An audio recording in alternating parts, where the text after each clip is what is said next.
So I'm sure all of you guys have heard about this new piece of legislation called the Online Safety Act, pushed through Parliament by the Conservative government in 2023 and brought into effect a few days ago. The petition now has over 400,000 signatures. I urge you guys to sign it, even though it is not going to do anything, and I'm not going to insult you guys by wasting your time going over this response. They just say they have no plans to repeal this act. I do believe this is the beginning of internet censorship, and unlike what the government would like you to believe, that this is about protecting children and child safety, it's not. This is censorship. I woke up one day and I was unable to view Reddit. I was unable to view certain things on Twitter. Xbox has now rolled out age verification in order to be compliant with the new Ofcom rules. Ofcom are the regulators in charge of this, and they've been given a lot of power. They've been given too much power, and a lot of people believe this is government overreach. I agree. But the last straw for me was the fact that a Labour MP was talking about banning VPNs. Now, am I encouraging you, my viewers, to use a VPN to circumvent these rules?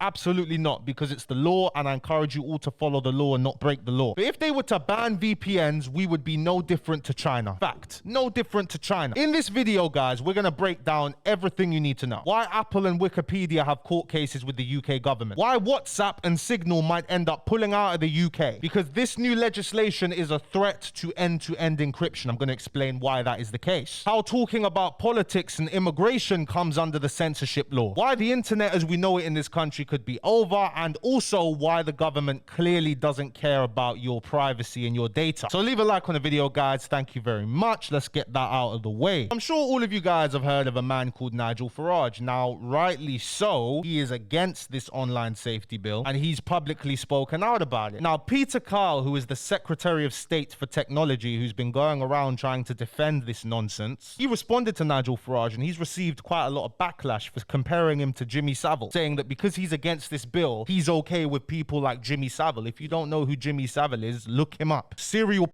You're going to stick to the fact that you said that Nigel Farage is on Jimmy Savile's side. Nigel Farage is on the side of turning the clock back to the time when strange adults, strangers, can get in touch via messaging apps with children. We have now asked to age verify the age in which people can have access to online content, so we can protect children from unwanted, dangerous content, and also those messages. Now listen, shut the hell up, all right? Now, as someone who grew up with no restrictions on what I saw on the internet when I was younger, I did see a lot of horrific things on the internet, you know, terrorism, you know, beheadings. I saw all of it on the internet, and I went looking for this stuff. I do think as more and more people have mobile phones, kids are getting mobile phones from a younger age, that more does need to be done to protect children from this content, because they shouldn't be seeing it. They shouldn't be able to be in contact with grown-ass men when they're 10 years old. You know, this shouldn't be a thing. However, there are multiple ways to monitor your child's phone. You can block things, you can block access, you can put restrictions on the phone, you can even download apps on the phones for tracking. Every single child has a guardian, right? That guardian is responsible for the child, not the government. The legal guardian is responsible to make sure that the kid is not seeing any of this harmful content. And in order to attack this problem, instead of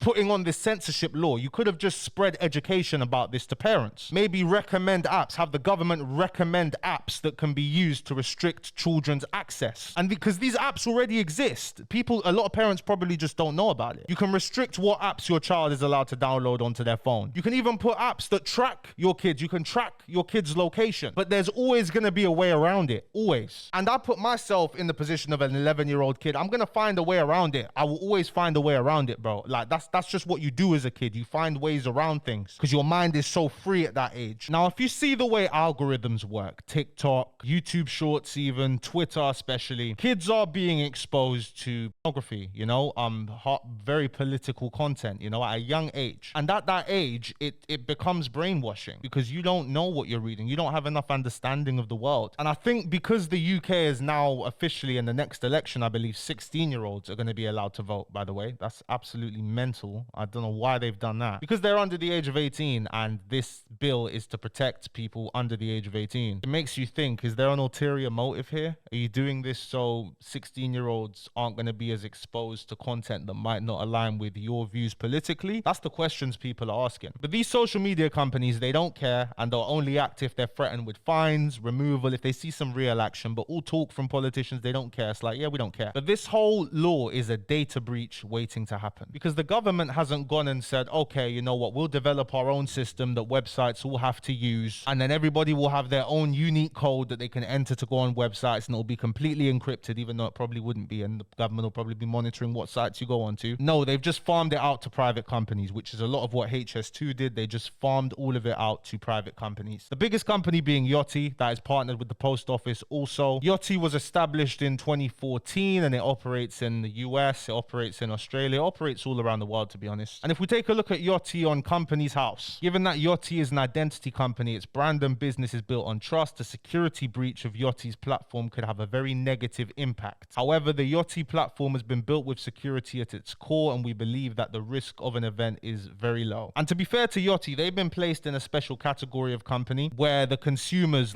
so our data is prioritized over shareholder profits. However, all this does is encourage more data collecting from websites, and data breaches happen all the time. Most of them you'll never hear about. A lot of them go unnoticed. Now, why is this a problem? Because we all know AI is the future, and AI is reliant on data. Without data, AI doesn't exist, which means your data is even more valuable now than it was before. Meaning your privacy is even more valuable than it ever was before. Put some value on your privacy. All the people saying, I don't care, I'll just do it, this, that. No, bro. And it's not even about the fee. I think anything that makes accessing harder is a good thing, not just for the kids, for the adults as well. Because pornography has no benefits. It should be banned. If I was in power, I'll just ban it. If people want to access it illegally, you can, but I'm going to make it as difficult to access as possible. It should be banned. Quick message to any of you guys who watch and you're maybe deep in the hole: quit, stop it, resist the urge, close all the tabs, delete every single app, block everything, delete every screenshot, and go to the gym, take a cold shower, detox from that stuff, and get back into reality, get your dopamine levels back to normal, and get in touch with the real world and reality. So how does this mean the government doesn't care about your data and privacy? Well, the government encouraging companies to collect more sensitive data, facial scans, things like that, tells you that they don't care as long as they get access to this data when they want it. Because guess what, guys? They've made it a criminal offense if you fail to comply with an information request from Ofcom. Ofcom are the ones regulating and enforcing this new legislation. A person commits an offense if in response to an information notice, the person provides information which is encrypted such that it is not possible for Ofcom to understand it. This is going to be terrible for Telegram. I don't know what Telegram's going to do here. It's so bad, even a member of the House of Lords brought up the fact that this could affect Article 10 of the ECHR, the European Convention of Human Rights. And he basically says, he's a lord, so he said, "My lords, I speak to Amendment 155 in my name. I realized that was because I was the only member of the committee that day who did not take the opportunity to congratulate the noble Baroness." Lady, you see, it's just a whole bunch of lord waffle, yeah. And he pretty much says, because of the big risk of fines that these companies are going to have now, because Ofcom has the power to fine them millions. It has the power to remove them from the App Store. It has the power to do all of these things if they do not comply with these purposely vague rules. When I say vague, I mean these rules can be interpreted in so many different ways, so it's not really specific enough, is it? If I tell you, go down the road, what road? How long? Where? How far down do I go? No. With laws, you gotta be specific, bro. I gotta say, don't go down that road. No, you see that road over there, Lord Chancellor Street, okay? Right ahead of you. I need you to walk to 35, door number 35 on that road, and I need you to stop outside the door on the sidewalk and turn towards the road. I think that made sense, innit? I think that made sense. But we know companies just care about profit. They don't want troubles. Companies don't really care about Article 10 of the ECHR. They just care about making money. And because the rules are so vague, it says here, I've got it on my phone, it's child sex abuse, controlling or coercive behavior, extreme sexual violence, extreme pornography, fraud, racially or religiously aggravated public order offenses, inciting violence, illegal immigration and people smuggling, promoting or facilitating suicide, intimate image abuse. Now that is a list of illegal content that platforms now have a duty to protect people from. Now, regardless of your political views, I am all for freedom of speech, bro. I believe everybody should be able to protest what they want. Everybody should be able to say what they want, but that freedom doesn't come without consequence. The problem here is that companies don't care. If I own Facebook, for example, yeah, I'm gonna say, well, I ain't getting no multi-million-pound fine. You know what? I'm just gonna block everything. We're just gonna put these filters, have some some human reviewers. We're going to have like 10 human reviewers. We'll have an AI detection that does the majority of the detecting. We'll work on that. But anything that even might cross the line or has even a 5% chance of crossing the line, we're blocking that. We're censoring that. And that could impact freedom of expression because people are not going to be able to freely express themselves. And because companies aren't legally bound by the ECHR Article 10, they're not going to care. They won't care. And on the 4th of March this year, Apple decided to take legal action in UK data privacy round. Now, pretty much what happened here is Apple added another layer of encryption not long ago called advanced data protection, which would encrypt your iOS data. And it's something you had to opt into, but which is no longer available in the UK, but it's still available in a bunch of other countries. And because the UK government had a law where they could secretly go to companies and demand information, they went to Apple and demanded a backdoor into this encryption. And Apple said no. And this shows a pattern with how the government's been moving. And that's why people don't believe that this bill, this act, this legislation is for the children. Because ADP means Apple can't even look at this data. So Apple, like a lot of these companies, they'll get subpoenaed, they'll get hit with court orders to reveal information to the law enforcement, to the government. So if the person is running ADP on their iOS, then Apple can just say, hey, we can't even access that information, so we can't help you here.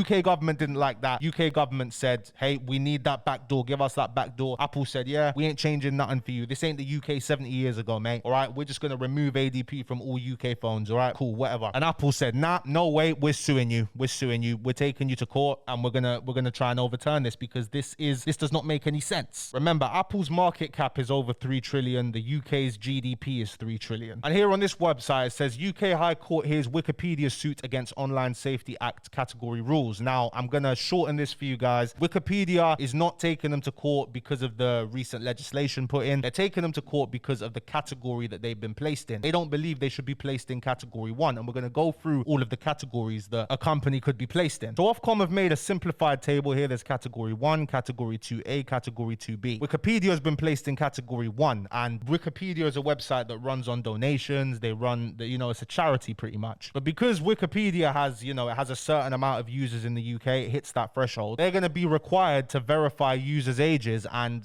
hide certain things from people who are not of age. And Wikipedia says that's just going to waste our already limited resources. Because we're going to have to now structure things, have things marked as not safe. For, It doesn't make sense for Wikipedia. So Wikipedia, I think they're due in court either today, they had it today, tomorrow, or overmorrow. This month for sure. Now in 2023, when this bill was first passed, WhatsApp and Signal said that they're threatening to leave the UK. And I quote from WhatsApp's chief. He said, the UK is 2% of our user base. We will pull out of the UK if we are forced to compromise our end-to-end encryption. Because yes, another thing that is required is message scanning. Messaging apps are going to be required to scan for, weirdo stuff, child stuff. You know what I'm talking about. But this will pretty much mean the end for end-to-end encryption. Now, 2 years ago, I managed to find this article here where the government said text scanning under online safety bill would only occur if technically feasible. Now, Telegram has yet to say anything about this, but it's likely Telegram's probably just going to leave the UK. Because Telegram is not public about anything. They don't even nobody even knows how many UK users they have. They keep everything private. They've gone to war with Putin. They've gone to war with the Brazilian government. So Telegram will probably leave the UK, if anything. WhatsApp has said they're going to leave. Signal have said they're going to leave if they're forced to secede their end-to-end encryption. Because what this is about is the UK wants to be able to access this data whenever they feel like it. They just want to be able to say, WhatsApp, give us that data. Give us that data. You give us that data. Give us that data.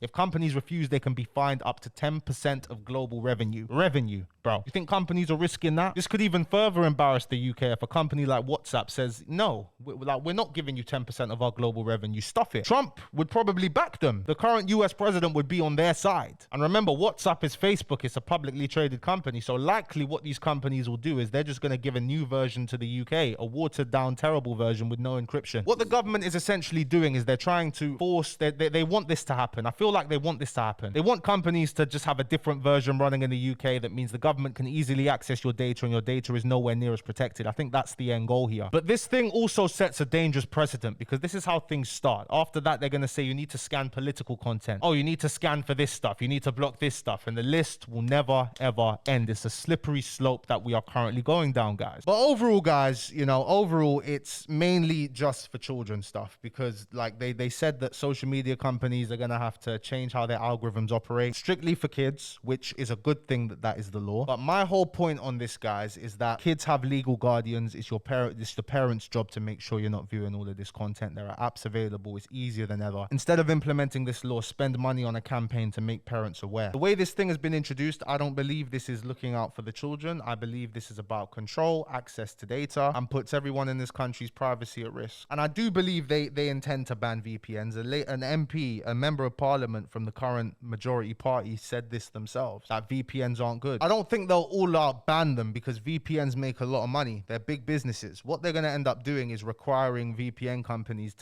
to hand over details of people using them, because a lot of these terrible VPNs, they go through data breaches. A lot of these free VPNs, why do you think they're free? They collect your data and they sell it on. They do the same thing that the website would have done to you if you weren't using a VPN. And it's like, if I wanted to start a private social media company, you know, a social media company that is mainly focused on privacy, I might not legally be allowed to do that in the UK, because this is a threat on end-to-end encryption. And in a time where AI is propelling forward and your data is as valuable as ever, your privacy is as valuable as ever, I don't feel like people take your privacy serious. Chung Lee's from Hong Kong, and Chung Lee said, since Hong Kong got given back to China, privacy is becoming a thing of the past. Well, I'm sorry about that, Chung Lee, but you're here now in the UK, and we're just 2 steps behind China, so we'll get there soon. Thank you guys so much for watching this video. If you did enjoy it, please be sure to give it a like, subscribe to the channel if you're new, and I'll see you guys tomorrow. Peace and love to every single one of you, and protect your privacy.